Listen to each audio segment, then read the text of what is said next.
आइए भक्तों, आज सुनते हैं कार्तिक मास महात्म्य 11वां अध्याय की कथा। तो एक बार बोलिए प्रेम से विष्णु भगवान की जय, लक्ष्मी माता की जय, राधे कृष्ण भगवान की जय। जिसको जप कर जीव हो भव से पार, 11वें अध्याय का सुनाए विस्तार।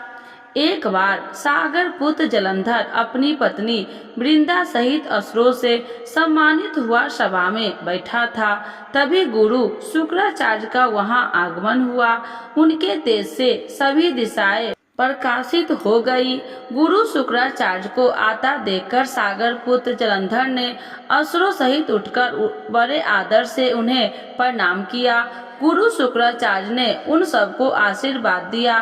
फिर जलंधर ने उन्हें एक दिव्य आसन पर बैठाकर स्वयं भी आसन ग्रहण किया।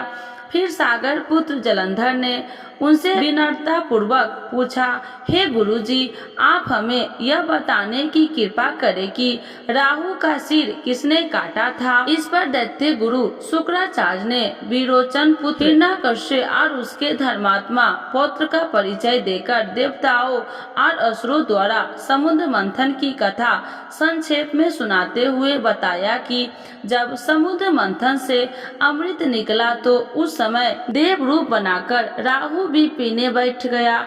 इस पर इंद्र के पक्षपाती भगवान विष्णु ने राहु का सिर काट डाला। अपने गुरु के मुख से इस प्रकार के वचन सुनकर जलंधर ने क्रोध की सीमा न रही। उसके नेत्र लाल हो गए। फिर उसने अपने असमनाक दूत को बुलाया और उसे शुक्राचार्य द्वारा सुनाया गया वृत्तांत सुनाया। तत्पश्चात उसने धर्मर को आज्ञा दी कि तुम शीघ्र ही इंद्रपुरी में जाकर इंद्र को मेरी शरण में लाओ। धर्मर जलंधर का बहुत आज्ञाकारी एवं निपुण दूत था। वह जल्द ही इंद्र की सुदामा नामक सभा में जा पहुंचा और जलंधर के शब्द में इंद्र से बोला, हे देवता धाम, तुमने समुद्र का मंथन क्यों किया और मेरे पिता के समस्त रत्नों को क्यों ले लिया? ऐसा करके तुमने अच्छा नहीं किया। यदि तू अपना भला चाहता है तो उन सब रत्नों एवं देवताओं सहित मेरी शरण में आ जा, अन्यथा मैं तेरे राज्य का ध्वंस कर दूंगा। इससे कुछ भी मिथ्या नहीं है। इंद्र बहुत विकसित हुआ और कहने लगा, पहले मेरे भय से सागर ने सब पर्वतों को अपनी कुर्सी में क्यों स्थान दिया और उसने मेरे शत्रु दैत्य की क्यों रक्षा की? इसी कारण मैंने उनके सब रत्न हरण किए हैं। मेरा दोही सुखी नहीं रह सका, इससे संदेश नहीं है। इंद्र की ऐसी बात सुनकर वह दूत शीघ्र ही जलंधर के पास आया और सब बातें कह सुनाया। उसे सुनते ही वह दैत्य मारे क्रोध के अपने ओष्ठ फड़फड़ाने लगा और देवताओं पर विजय प्राप्त करने के लिए उसने उद्योग आरंभ किया। फिर तो सब दिशाओं पाताल से करोड़ों दैत्य उसके पास आने लगे। शुंभ निशुंभ आदि करोड़ों सेनापति के साथ जलंधर इंद्र से युद्ध करने लगा। शीघ्र ही इंद्र के नंदन वन में उसने अपनी सेना उतार दी। वीरों की शंख ध्वनि और गर्जना से इंद्रिपुरी गूंज उठी। अमरावती छोड़ देवता उससे युद्ध करने चले। भयानक मार काट हुए। असुरों के गुरु आचार्य शुक्र अपनी मृत संजीवनी विद्या से और देव गुरु बृहस्पति द्रोणागिरी से औषधि लाकर जिलाते रहे। इस पर जलंधर ने क्रोध होकर कहा कि मेरे हाथ से मरे हुए देवता जी कैसे जी जाते हैं? जिलाने वाली विद्या तो आपके पास है। तत्पश्चात यह सागर पुत्र युद्ध भूमि में आकर बड़े तीव्र गति से देवताओं का संहार करने लगा। जब द्रोणाचार्य जी औषधि लेने गए तो द्रोणाचार्य को उखाड़ा हुआ सुनने पाया। यह भयभीत हो गया। देवताओं के पास आए और कहा कि युद्ध बंद कर दो, जलंधर को अब नहीं जीत सकोगे। पहले इंद्र ने शिव जी का अपमान किया था। यह सुन देवता युद्ध में जय की आशा त्याग कर इधर उधर भाग गए। सिंधु सूत निर्भय होकर अमरावती में घुस गया। इंद्र आदि सब देवताओं के गुफाओं में शरण ली। 11वां अध्याय संपूर्ण। तो एक बार बोलिए प्रेम से विष्णु भगवान की जय। लक्ष्मी माता की जय। राधे कृष्ण भगवान की जय।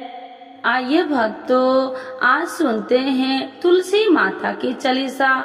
यह चालीसा सुनने से होती है हर रोगों से मुक्ति, मिलती है सुख समृद्धि का आशीर्वाद। तो एक बार बोलिए प्रेम से विष्णु भगवान की जय। तुलसी माता की जय। भगवती माता की जय। श्री तुलसी महारानी करु विनय सिरनाय, जो मम हो संकट विकट दीजे मात नसाय। नमो नमो तुलसी महारानी, महिमा अमित न जाए बखानी। दियो विष्णु तुमको सम्माना, जग में छायो सुयस महाना। विष्णु प्रिय जय जयंती भवानी, तिहु लोक की हो सुख खानी।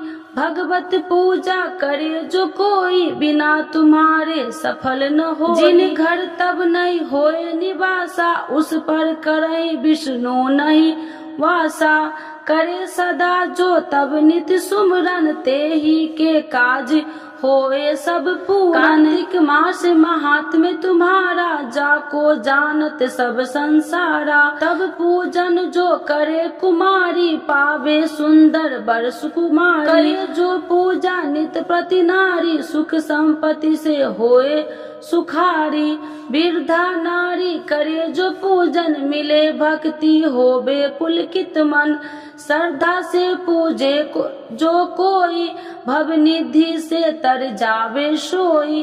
कथा भागवत यज्ञ करावे, तुम बिन नहीं सफलता पावे। छायो तब प्रताप जग भारी, ध्यावत तुम्हि सकल चितधारी। तुम्हि मात यत्र तंत्र में, सकल काज सीधे होवे क्षण में। औषधि रूप आप हो माता, सब जग में तब यश विख्याता। देव ऋषि मुनि और तपधारी, करत सदा तब जय जयकारी। वेद पुराणन तब यश ज्ञाया, महिमा अगम पार नहीं पाया।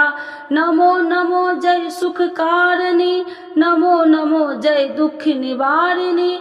नमो नमो सुख संपत्ति देनी, नमो नमो अख काटन छेनी।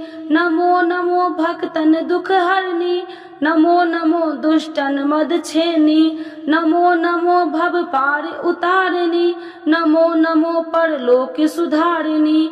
नमो नमो निज भक्तन उबारिणी, नमो नमो जन काज सवारिणी। नमो नमो जय कुमति नशावनी, नमो नमो सब सुख उपजावनी। जयति जयति जय तुलसी माई, ध्याऊ तुमको शीश नवाई। निर्जन जानी मोहि अपनाओ, बिगड़े काज आप बनाओ। करूँ विनय मैं मात तुम्हारी, पूरन आशा करूँ हमारी। शरण चरण कर जोड़ी मनाओ, निस दिन तेरे ही गुण गाऊं। करहु मात यश अब मोह पर दाया, निर्मल होए सकल मम काया। मांगू मात या वर दीजे, सकल मनोरथ पूरन कीजे। जानू नहीं कुछ नेम उचारा, क्षमहु मात अपराध हमारा। 12 मास करे जो पूजा, ताशम जग में और न दूजा। प्रथम ही गंगा जल मंगवावे, फिर सुंदर स्नान करावे। चंदन अक्षत पुष्प चढ़ावे, धूप दीप नैवेद्य लगावे। करे आचमन गंगा जल से, ध्यान करे हृदय निर्मल से। पाठ करे फिर चालीसा की, स्तुति करे मात तुलसी की। यह विधि पूजा करे हमेशा, ताके तन नहीं रहे कलेशा। करे मास कार्तिक का साधन, शोभे नित्य पवित्र सिद्ध होई जाई। है यह कथा महासुखदाई, पढ़े सुने सो भव तर जाई। यह श्री तुलसी चालीसा, पाठ करे जो कोई।